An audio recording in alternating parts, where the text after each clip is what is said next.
So okay guys, in this video we'll be discussing about the pivoting topology. Also we will discuss a few basics, that is SSH tunneling and socks, and then we will discuss the proxy chains. So first, this is the scenario we have. This is the attacker box and have the IP address 192.168.0.10. Okay, I can say /24. So normally crash C IP address have the general 24 and Windows 7 box. So this is also having 24 subnet. Okay, so 255 hosts. This is 20 and this is 10. Okay, that's fine. So we have the connection from this attacker box to Windows 7 box. So you can ping from this box to this box, and this Windows 7 have second physical network adapter, and that contains the range 126, sorry, the IP 126.130/24. So this have another adapter and it is connected to this subnet, that is 126.30. And here there is another machine that is metasploitable, and this have the IP address 50/24.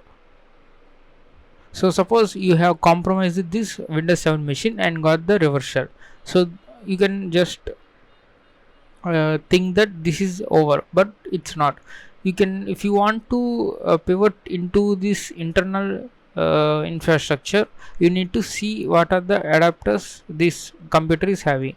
So it has the another network adapter that is connected to this network. So that means there may be some more machines in this subnet. So with this machine you need to scan this entire subnet for the live host, and after scanning what you will get is this list of IP addresses that are alive. So you will get the list 50. So one computer is 50. So that means this Windows 7 with this adapter has been connected to the network, and this metasploitable also connected to this network. So that means this machine can ping this machine. Okay, so only by compromising this machine, then only you can perform the scans and attacks on this metasploitable. Without compromising this one, you cannot directly uh, let me draw this. So without compromising this one, if you want to directly ping to this, so you will not be able to. So because there is no route to this uh, IP address, because its subnet is local, decrease it to 255 hosts. So in the Metasploit, we will see in the upcoming videos, we can add routes via this box, Windows 7 box. So we will be adding the route to this whole subnet 126.1/24 via this session. So then you can ping this attacker to Metasploitable. So that's how you do in the Metasploit. But today we will be discussing about the SSH tunneling. Okay, now think of this as a scenario. Okay, port SSH tunneling is nothing but it creates a tunnel between this machine and this machine. So this securely transfers the data from this box to this box. So this will be very helpful when you have a web server but you do not have a SSL certificate. So in that case, if any user wants to log in, you can just create the this SSH tunnel, and then you can send the credentials in the tunnel. So it will be very safe. So that's where I want to discuss about the socks. Socks stands for secure socket. So it is a protocol that supports this secure tunnel, and socks is of two types, version 4 and version 5. So this version 5 is very secure. You can set the username and the password to get access. SOCKS 4 is unauthenticated, so you can just spin up a tunnel and you can send the data. Okay, now what we're going to discuss is three types of port forwarding. Okay, one is the local port forwarding. Suppose this attacker machine .10 is trying to access the web server on the Windows box. So generally it will stop the login attempt from this box, because maybe this port may be filtered by the some firewall in middle of this. So if I am trying to attempt from the port 80, maybe it's blocking the port 80 packet. This is the firewall. So now what I can do is I can use the SSH to create a local port, that is say 2222. So this is the local port, and I want to local port forward to this Windows 7 box. So whenever I do that, then I can send normally the web page credentials to this port of my this IP address and this port. So then this SOC server automatically send this packet to this port 80. So that's one way to bypass these firewalls. So you need to first log in into the SSH. So you need to get the SSH credentials. So this will be very useful in the cloud, because the firewall continuously blocks the packets, because no one from the public should connect to our SSH server, also web server or any other service. So that's why this SSH tunneling is very helpful when connecting to the VMs in the cloud. So this is the local port forwarding. So there will be some random port on our machine that will be connected to the any machine, other remote machine, and whatever packets we send to this port, it will be forwarded to this remote machine. So that is the local port forwarding, and you can remember the symbol L. And the next one is dynamic port forwarding. So the difference between local and the dynamic is, so both are almost same. So in the local port forwarding, you can forward the packets coming to this 2222 to only one port. So you can transfer the packets, forward the packets from 2222 to 80 of the Windows 7. So only one port to one port, that is the local port forwarding. So in dynamic port, what you need to do is you can say 2222 to star. So that means you can forward these packets to any the port on the Windows 7. So by setting this, you can scan the web server, you can scan the FTP server, you can do anything you want, but only applies to the TCP ports. Okay, you cannot scan the UDP ports. So that is the dynamic port forwarding. The only difference is you can port forward the packets from our machine to any other TCP port in the dynamic port forwarding. So these are almost equal, but they differs in this number of ports we can send. So the next one is remote port forwarding. So remote port forwarding is opposite to the local port forwarding. So suppose this is the Windows 7 box, okay, and attacker machine, I am running a web server. So normally this think of this as a client machine. So I want to connect to this web server. So I want to connect to this web server, and now this whenever a client is connecting, suppose say this is the client and this is Metasploitable is connecting to the attacker machine for the web server, and when connecting it can obtain the IP address of this attacker machine. So 192.168.0.10. So this is my IP, and it can be seen by this Metasploitable. So this Metasploitable can be another attacker. So if they know IP address, they can scan and they do some they can find the vulnerabilities. So in order to hide my IP address, now what I can do is I can say remote port forwarding to this machine. Sorry, I will write here 80 to this machine, port number 80. So this is the remote port forwarding. So that means instead of sending this packet to this attacker, the packet should be sent to this box, Windows 7 box. Okay, so whatever the packet arrives at this Windows 7 box at port 80, then they will be automatically transferred to this our port 80 attacker machine. So what this Metasploit will do is it will type this IP address colon 80 in the browser, and this packet will be port forwarded to this port 80, and then it will send the packets again to this. So that means your IP address is being hidden from the Metasploitable. So all you need to know is this IP address.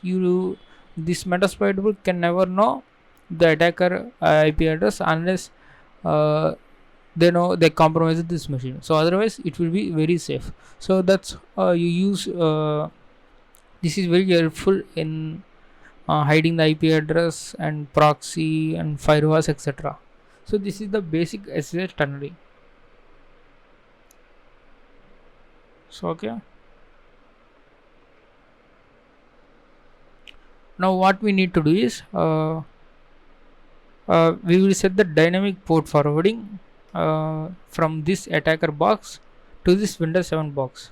So using the first proxy chains, then we will be able to scan this machine. So let's go ahead and do that. So my Kali Linux is up. So if you want to set the environment in your virtual machine manager, so you can create the three VMs. One is Kali Linux, Windows 7 and Metasploitable. So it can be any three. So right click on this, go to settings. So you can see the first adapter is bridged, so it is directly connected to my router. Okay, that's fine. I have the IP address if config.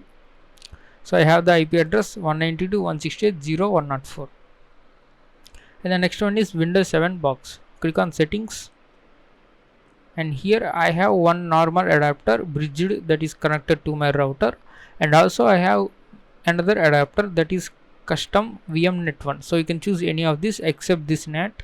So VM net 1, and then in this third machine I also have the VM net 1. So that means this Windows 7 box and this Metasploitable are connected to one network. So that means these can to communicate each other, but these cannot. So okay, let's power on.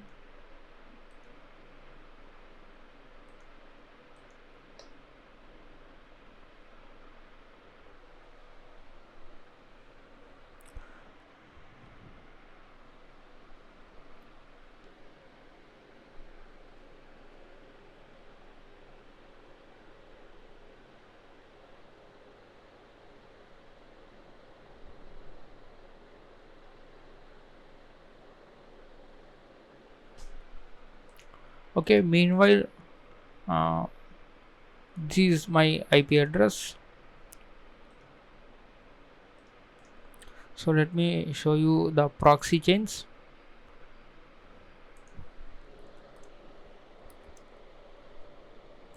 So it's in etc directory proxy chains 4.configuration and hit enter. Type the password,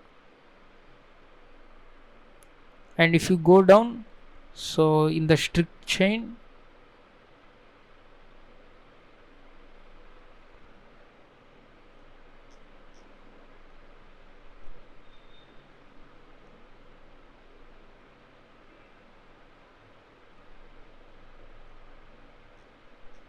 so you can add the proxy here. So SOCKS4 127 localhost 9050. So this will set up a SOCKS4 server on this 9050 port. Okay, now you can direct traffic to this port, and this will be uh, uh, so okay, this will forward the traffic from here to the machine you want to forward. So already 9050 port is working. So let me log into my Windows 7 box, and also into my Metasploitable.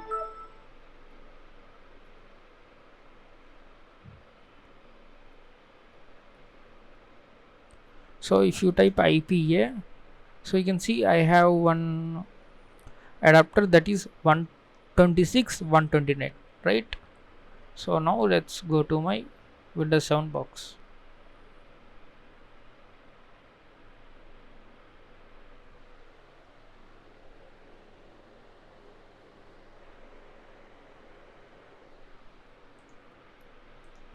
So okay, open cmd.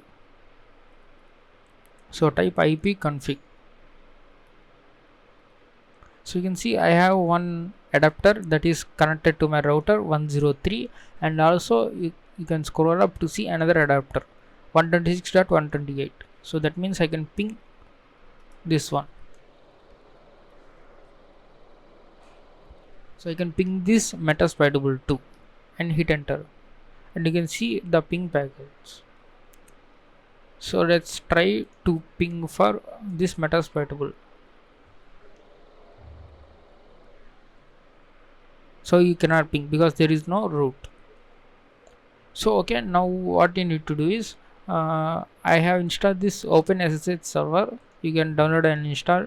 Normally in the any companies, the computers have the SSH normally installed, so that's why I can say SSH and dynamic port forwarding. So you need to specify D and use the port 9050, which is already uh, running. The SOC server is running. So let's type in the IP address. So username @ IP address and hit enter, and type in the password.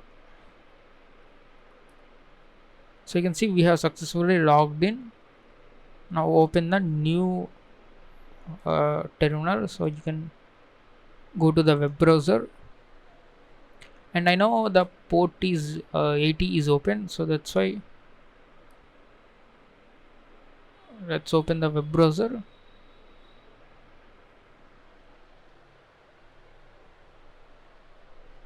So go to the settings, preferences, proxy,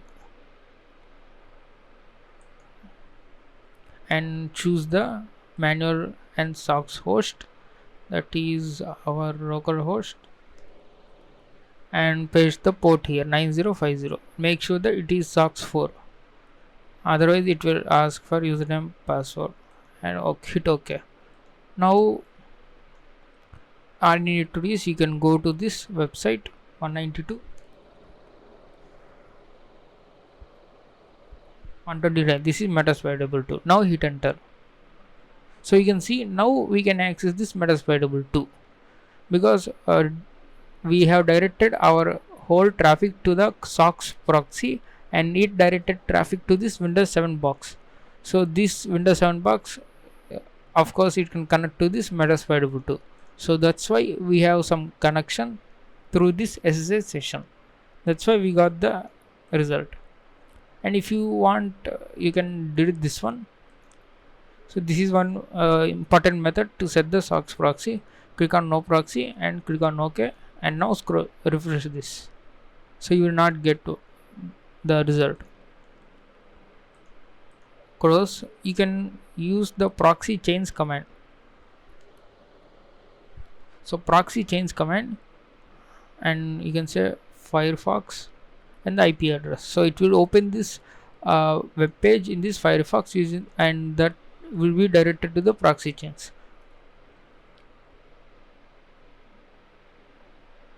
And now you can see we have seen the Metasploitable 2, and you can see here there is a stick chain, and you can see the traffic is going from this 9050 port 2 and port 80 of Metasploitable 2.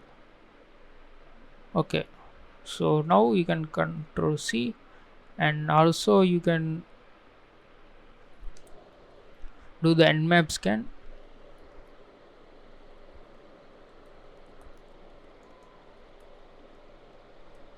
and you can test for some ports, port 21, 80, 22, and the IP address.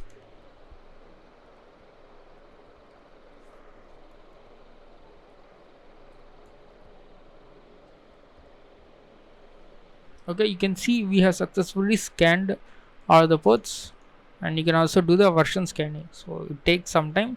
So you can do the Nmap scan using this proxy chains. So this is one method to pivoting into the infrastructure using the proxy chains. Okay, now let's exit this, and I want to show you the remote port forwarding.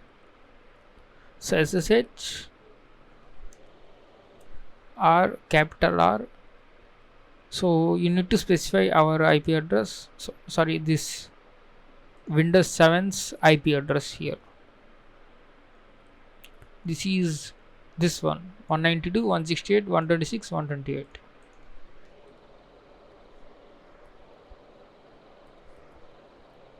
colon, and you need to specify the port. Okay, let's say 6666 colon and specify our IP address, that is localhost colon 1234. So what this means is I am remote forwarding this IP address and at this port.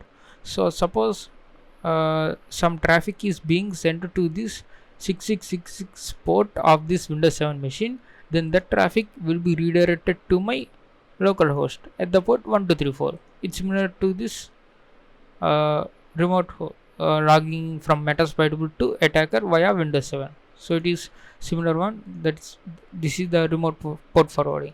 So let's log in into our Windows 7 machine.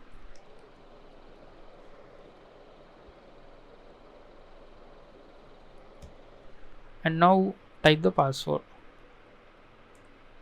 So we are successfully logged in. So you can set up the listener. So on the port what we have given, our local port is 1234 and hit enter. So we are listening on 1234. So now what I want to do is, in the Metasploitable 2 I will create the reverse shell nc nv, and the IP address I specify is this Windows 7 box 128 and the port number is 6666, because that if you send the data to this traffic to this port, then only you will get this traffic at 1234. Okay, 192 128 6666, and upon execution, so upon connecting, execute this bin bash and hit enter. So we have got some connection refuse.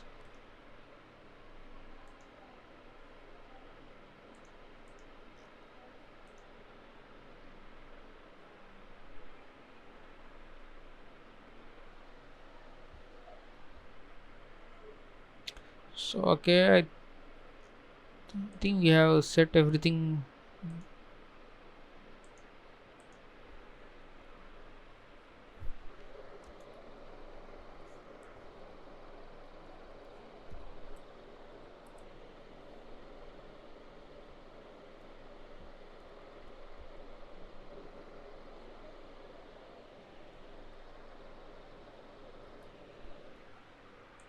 Okay, now let's exit this. Instead of 127.0.0.1, let's specify our IP address. I think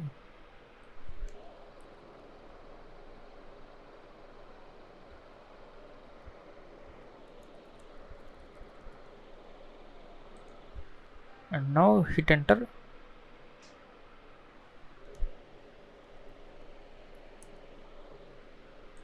Okay, we are visiting on 1234. So let's execute this.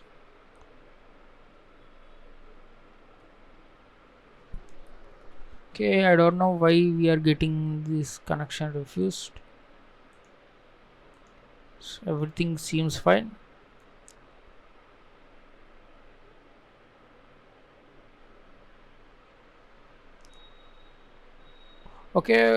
Okay guys, you give it a try. Once proxy chains is enough, you can execute the nmap and you can load the website in the web browser. So I don't know why this netcat is failing. So you guys once give it a try. So that's all about for this video, pivoting using the SSH tunneling. So in the next videos we will see using the Metasploit.